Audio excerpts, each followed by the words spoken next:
When I unlocked the door to my beach house in Malibu after 5 months of absence, what I saw took my breath away. But to understand that moment, I must go back to the day it all began, the day I missed my flight and made a decision that would change everything. My name is Eleanor, and I am 61 years old. But before we get into the story, please support us by liking and subscribing right now. I also want to say hi. Leave your name, city, and the word present in the comments. I want to know where you're listening from, even in faraway places. That March day, I was at LAX ready to take a flight that would carry me to my sister's house up north in Seattle, where I'd spend the next 3 months helping her recover from surgery. I had arrived early, as I always do, but unexpected traffic and a documentation error meant I missed my flight by barely 10 minutes. I sat in the airport terminal frustrated and exhausted, waiting for the next flight that wouldn't leave until the following day. That's when I saw her. She was a young woman, no older than 25, sitting in a corner near the airport exit. She wore clothes that had seen better days, and in her arms she held a baby wrapped in a warm blanket. Her face was beautiful despite the exhaustion marking it, and there was something in her eyes that reminded me of someone, though I couldn't pinpoint who. I watched her for several minutes. I saw how she gently rocked the baby, singing her a silent song. I saw how other passengers looked at her and then quickly averted their eyes, as if her presence were an uncomfortable reminder of realities they preferred to ignore. Something inside me stirred. Maybe it was the frustration of missing my flight. Maybe it was the loneliness I've been feeling lately, especially since my own children had grown distant. Or maybe it was something deeper, something that had been growing in me during the past months since I received the diagnosis. That changed my perspective on everything. I stood up and walked toward her. When I approached, she looked up cautiously. "Excuse me," I said softly. "Are you okay? Do you need help?" Her eyes immediately filled with tears. "I'm fine, thank you," she responded, but her trembling voice said otherwise. "What's the baby's name?" I asked, sitting at a respectful distance. "Emma," she said, looking at her daughter with a love so pure it broke my heart. "She's 3 months old. She's beautiful. Do you have somewhere to stay tonight?" The young woman shook her head, tears now flowing freely down her cheeks. "I lost my job 2 months ago. I couldn't pay rent. I've been moving from place to place. Sometimes I stay in shelters, but they're so full." I didn't think twice. Maybe I should have. Maybe I should have been more cautious. But something inside me said this was important, that this encounter wasn't coincidence. "I have a beach house," I said. "It's empty. I was going to be away 3 months visiting my sister. You can stay there, you and Emma, no cost, no conditions." The young woman looked at me as if I had just spoken in another language. "What? No. I can't accept that." "Why not? The house is empty. Better that someone uses it, takes care of it. And clearly you need a safe place for your baby. But you don't even know me. Why would you do something like this for a stranger?" It was a good question, one I couldn't fully answer even to myself in that moment. Because we all need help sometimes. And because I can do it. So, why not? I introduced myself properly. Her name was Lucy. Her story was complicated, full of difficult decisions and unfortunate circumstances that had led her to be sitting in that airport with her homeless baby. I gave her the keys to my beach house that same night, along with instructions on how to get there and some emergency contact numbers. I saw the gratitude in her eyes mixed with disbelief, as if she was waiting for me to say at any moment that it was a joke. "Take good care of the house," I said. "And above all, take good care of Emma." "I don't know how to thank you for this, Mrs. Eleanor." "You don't need to thank me. Just promise that when you're in a position to help someone else, you will." She nodded, holding the keys as if they were the most precious treasure in the world. The next day I took my flight north to my sister's house. I didn't tell her what I had done. I knew she'd worry, that she'd tell me I'd been reckless. Maybe she was right, but something inside me said this decision, impulsive as it was the right one. What I couldn't know then was that a severe storm would hit the region, where my sister lived 2 weeks after my arrival. Blocked roads, canceled flights, damaged infrastructure. What was going to be a 3-month stay turned into 5. During that time I tried to contact Lucy several times, but the numbers she had given me didn't work. Worry grew in me. Was she okay? Was she taking care of the house?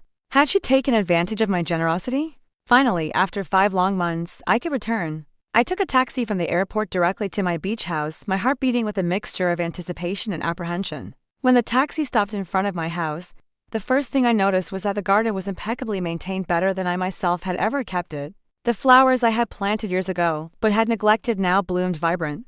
I paid the taxi driver and walked toward the front door, my hands trembling slightly as I inserted the key. The door opened smoothly, and what I saw inside left me completely breathless. The house I had left 5 months ago was barely recognizable, not because it was destroyed or abandoned, but quite the opposite. It was transformed into a true home, full of life and care, in a way I myself had never achieved. The walls I had left bare now had carefully framed photographs. They weren't photos of Lucy or Emma, but my own, the ones I had stored in boxes in the closet for years, because it hurt too much to look at them. Photographs of my children when they were small, of my late husband, of family moments that seemed to belong to another life. The furniture I had covered with white sheets was uncovered, clean and gleaming. The hardwood floors shone. The windows, which I had always kept closed, were open, letting in the ocean breeze. The air smelled clean, of fresh flowers, of life. "Hello?" I called, my voice trembling. "Lucy?"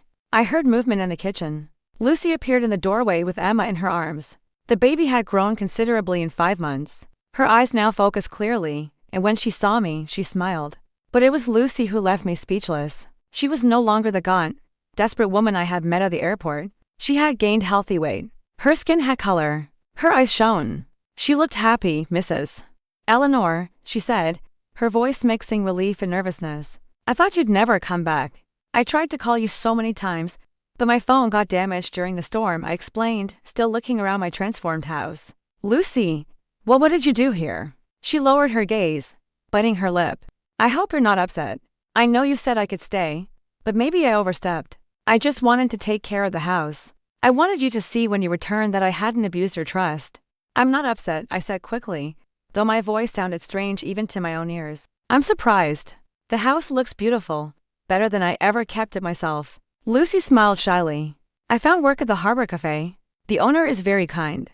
He lets me bring Emma with me. It doesn't pay much, but it's enough. I've been saving too well to find my own place." I didn't want to abuse her generosity longer than necessary.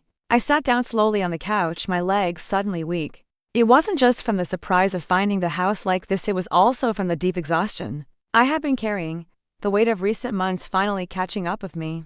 "Are you okay?" Lucy asked, concerned. "You look pale.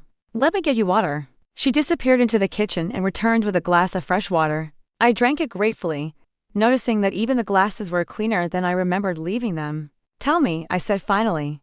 "Tell me what happened these 5 months." Lucy sat across from me, Emma playing with her fingers. At first I couldn't believe this was real. I thought at any moment someone would come tell me there was a mistake, that I had to leave. But no one came. And little by little I started to feel that maybe I deserved this opportunity. "Of course you deserved it.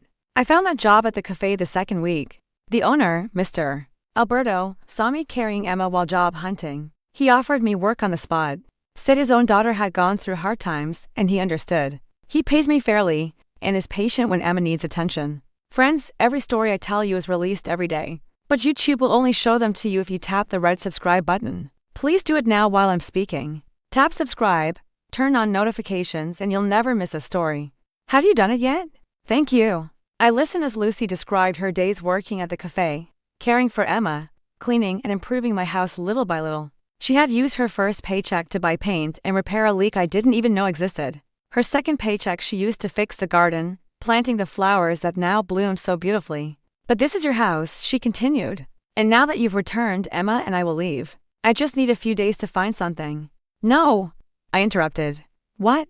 You don't have to leave. Not immediately. Stay as long as you need to fully stabilize yourself." Lucy looked at me with eyes full of tears. "Why are you so kind to me? You don't even know me." That question again. And this time, with 5 months of reflection behind me, I had a more honest answer. "Why?" "Because I don't have much time left, Lucy. And I want the time I have left to matter." She frowned, confused. "What do you mean you don't have much time left?" I took a deep breath. I hadn't planned to tell her this. I hadn't planned to tell anyone yet. But the words came out anyway. 8 months ago I was diagnosed with a serious condition. The doctors gave me 1 to 2 years. Maybe less, maybe a little more. But not much more. The silence that followed was absolute. Even Emma seemed to stay still, as if she understood something important had been said. "Oh my God," Lucy whispered. "I'm so sorry. Do your children know?" And there it was. The question that had been tormenting me for months. "No. I haven't told them." "Why not?" Because we're not close. We haven't been for years. And I don't want them coming back into my life out of guilt just because time is running out. If they're going to be in my life, I want it to be because they really want to be." Lucy looked at me with a mixture of compassion and understanding that surprised me coming from someone so young. I understand that feeling more than you imagine. Seriously. My own mother, when I got pregnant with Emma, told me I was a disappointment, that I had ruined my life and hers. She wouldn't help me, wouldn't even meet Emma. She said when I came to my senses I could come back, but only if I left that mistake behind. The pain in her eyes was palpable. I'm so sorry, Lucy. Me too. But I also learned something, that family isn't always the one you're born with. Sometimes it's the one you choose, the one that chooses you, like Mr. Alberto at the cafe, who treated me with more kindness than my own mother. Like you, who handed me the keys to your house when I was a complete stranger. Her words resonated deeply with me. For years I had clung to the idea that biological family was sacred, that I should maintain the connection with my children no matter what. But maybe I was wrong. Tell me about your children, Lucy said softly, as if she could read my thoughts. If you don't mind. I stood up and walked to the photographs she had framed. There they were, David and Claire, my two children, captured in moments of innocence and joy that seemed to belong to another life. David is 35 now. Claire is 32. I raised them alone after their father died when they were teenagers. How did it happen if it's not too painful to talk about? My husband Thomas was a firefighter. A wildfire in the canyons. His truck never made it back. I ran my fingers over a photograph of Thomas with the kids. It was devastating. But I thought at least we had each other, the three of us against the world. What happened? I sat down again, feeling the weight of years and regrets. I worked 3 jobs to keep them in school, to give them the opportunities their father would have wanted them to have. I sacrificed everything, my time, my energy, my own dreams. I thought they'd understand, that they'd appreciate what I was doing. And they didn't. Oh, at the time they did, or at least it seemed that way. But when they grew up, when they went to college, when they built their own lives, something changed. Or maybe it was always there, and I didn't want to see it. Emma started to fuss. Lucy rocked her gently while encouraging me to continue with her gaze. David married a woman from a wealthy family, Linda. She's a good person, I suppose, but she always made me feel like I wasn't enough. Like my limited education, my modest work, my simple house were embarrassing. The visits became less frequent, the calls shorter. And Claire is different. It's not that she rejects me openly, she just left. Literally. She moved abroad 5 years ago. Says she's building her career, that she's busy. And I'm sure that's true. But sometimes I feel like the geographic distance is just an excuse for the emotional distance. That already existed. Have you told them how you feel? No. How could I? They have their own lives, their own problems. I don't want to be the needy mother who complains that her adult children don't visit enough. Lucy looked at me with an intensity that surprised me. Mrs. Eleanor, with all respect, that's exactly what you should do. Especially now with your diagnosis. They have a right to know. They have a right to decide if they want to be present in your life while they still can. And if they choose not to be, if they don't care, then at least you'll know the truth and can spend the time you have left without the false hope that things will magically change. Her words were harsh but honest. And maybe that was exactly what I needed to hear. You know, I said, looking at her with new appreciation. For someone so young, you're very wise. Suffering has a way of aging you quickly, she responded with a sad smile. But it also teaches you what really matters. And what matters, Mrs. Eleanor, is truth, honesty, even when it hurts. You're right. But I'm not ready yet. Not to tell them about my condition. First I need to understand why we grew distant. I need to try to rebuild something before revealing that time is running out. And how do you plan to do that? It was an excellent question, one I had been asking myself for months without finding an answer. But now, sitting in my transformed house, talking with this young mother who had shown more gratitude and care toward me in 5 months than my own children had in years, an idea began to form. I'm going to invite them to come spend time here at the beach. I'll say it's important, that I need to talk to them. And then, well, then I'll see what happens. And if they say they're too busy, what will you do then? Then I'll have my answer. I'll know exactly where I stand in their priorities. Lucy nodded slowly. Do you want Emma and me to leave before they come? So you have privacy? No. I responded immediately. No. I want you here. In fact, I think I need you here as a witness maybe, or a support, or simply as a reminder that kindness still exists in the world. Then we'll stay, Lucy promised. As long as you need. That night, after Lucy retired to sleep with Emma in the guest room she had converted into a cozy space for them, I sat on the porch watching the ocean. The moon reflected on the water, creating a path of light that seemed to lead nowhere and everywhere at the same time. I took out my phone and looked at my children's contacts. How long had it been since the last time we really talked? Since the last time we had a conversation that wasn't superficial and awkward? I decided to start with David. I dialed his number with trembling fingers. The phone rang 4 times before he answered. Mom? Is everything okay? His voice sounded worried but also slightly annoyed, as if my call were an interruption. Hi, son. Yes, everything's fine. I just wanted to hear your voice. Oh. There was an uncomfortable pause. I'm in the middle of a client dinner. Mom? Is it urgent? Of course he was busy. He was always busy. No, it's not urgent. But there's something I'd like to talk to you about. In person. Could you come to the beach house this weekend? This weekend? Mom, you know I have a very tight schedule. And Linda has an important event. David, I interrupted, my voice firmer than usual. Please. It's important. I wouldn't ask if it weren't. Another silence. I heard voices in the background, probably Linda asking what was happening. Okay, he said finally, though his tone suggested he was making a great sacrifice. I can come Saturday afternoon, but I can only stay a few hours. We have commitments on Sunday. Thank you, son. That means a lot to me. Yeah, well, I have to get back to the clients. See you Saturday. And he hung up. No, I love you, no take care, just a click and silence. I took a deep breath and called Claire. I had to try 3 times before she answered. The time difference made it early morning, where she lived, Mom. Her voice sounded sleepy.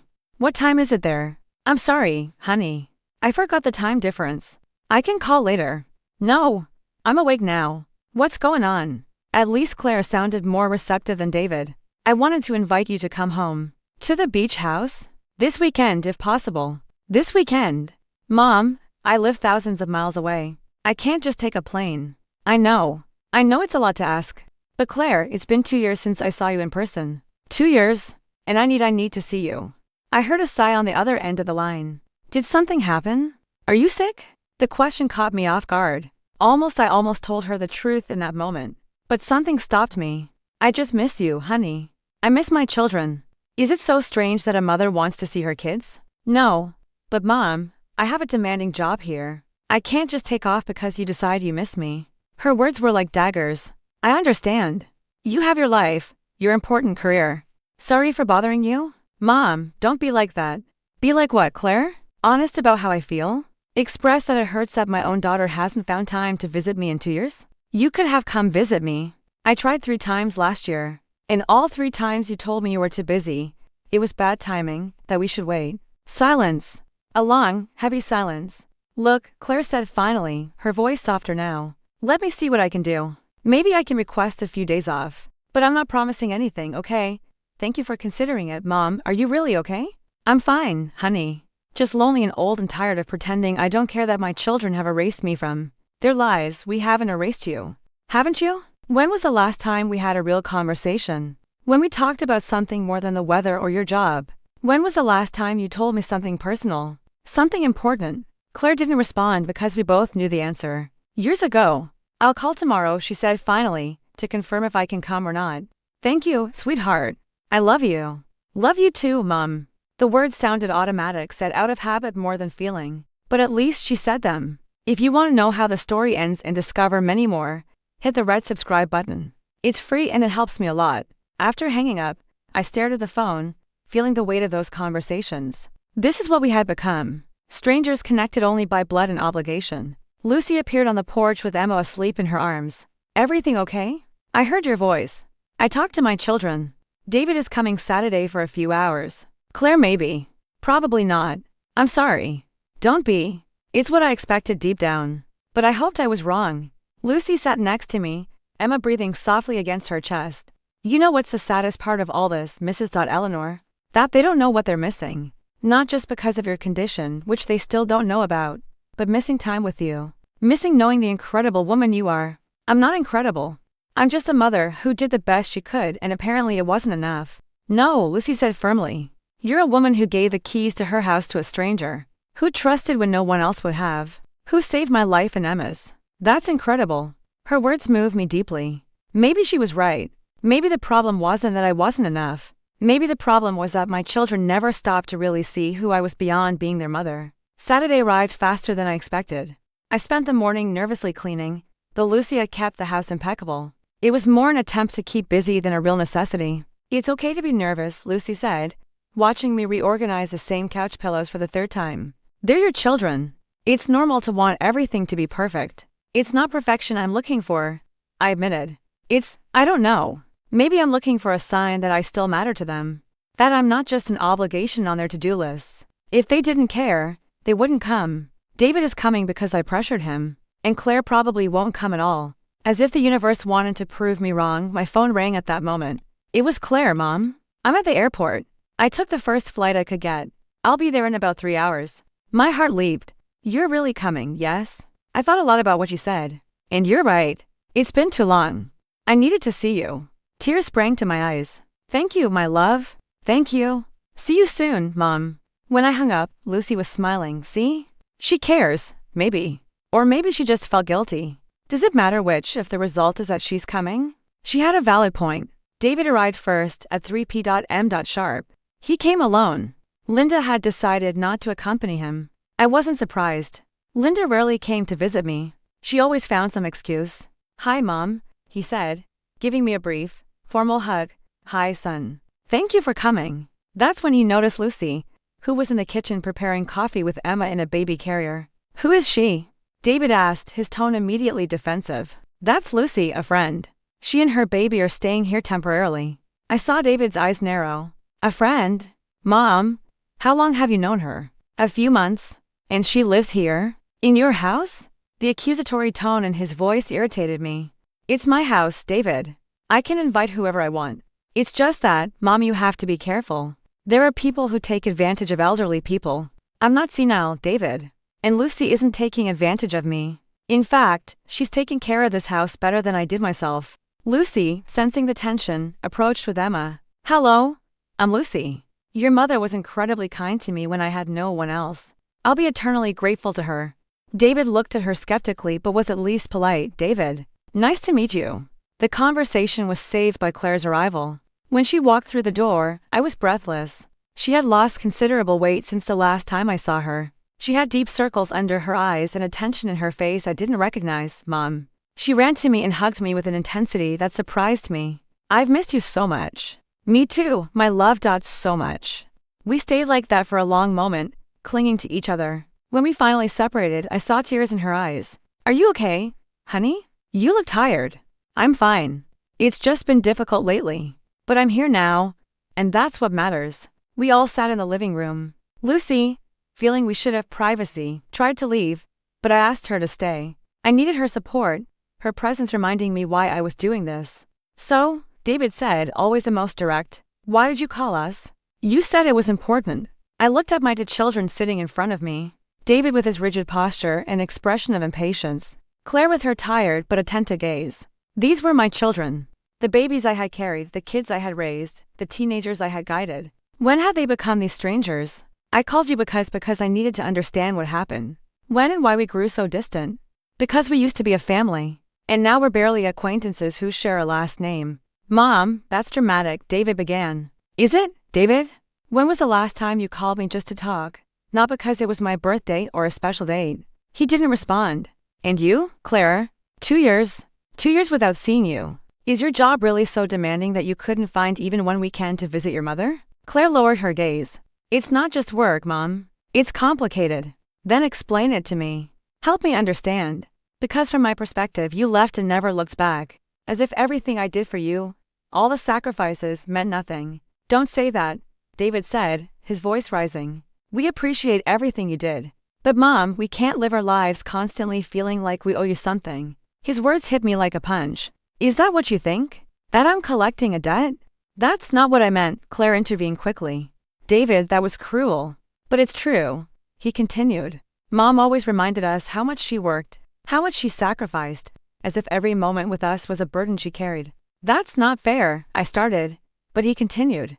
Isn't it, Mom? I know you did a lot for us. I know. But I also know you made us feel guilty for every sacrifice, as if we should spend our lives compensating you. I was left speechless, feeling as if the ground had been ripped out from under my feet. David's words hung in the air like an accusation. I made you feel guilty? I repeated, my voice barely a whisper. I just wanted you to know how much I loved you. That you'd understand every sacrifice was worth it because it was for you. But that's exactly the problem, Mom, Claire said, her voice gentler than David's but equally painful. Every time you shared how much you worked, how much you gave up, you made us feel like we were a burden. Like your happiness had been sacrificed for us. I never thought that. Never. Maybe not consciously, David intervened. But Mom, remember when I got my first big job? When I called you excited to tell you? I searched my memory but didn't remember that specific moment. You told me. How wonderful, son. All my hard work finally paid off. Remember? As if my success was your validation. It wasn't about my achievement, but about your sacrifice being rewarded. Tears began to run down my cheeks. I don't remember saying that. You said it.